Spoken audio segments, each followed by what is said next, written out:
Magandang araw. Welcome sa ating podcast na Edukasyon sa Bagong Panahon.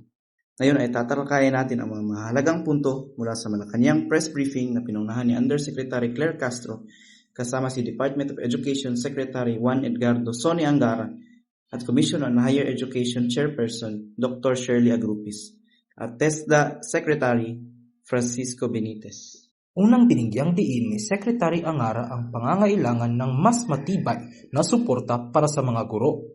Kasama rito ang mas modernong training, mas maayos na pasilidad at kurikulum na mas tugma sa pangangailangan ng mga kabataan ngayon. Aniya, ang guro ang puso ng edukasyon, kaya't dapat silang bigyan ng sapat na suporta upang makapaghatid ng dekalidad na pagtuturo. Samantala, ipinaliwanag ni CHED Chairperson Dr. Shirley Agrupis ang mga hakbang para mas mapalawak ang access sa higher education. Patuloy ang scholarship programs at financial assistance para sa mga estudyante, lalo na sa mga probinsya. Bukod dito, nakatuon ang CHED sa pagpapatibay ng kalidad ng mga kolehiyo at universidad upang makasabay sa global standards. Pinuri rin ni Undersecretary Castro ang mas malapit na ugnayan ng DepEd at CHED.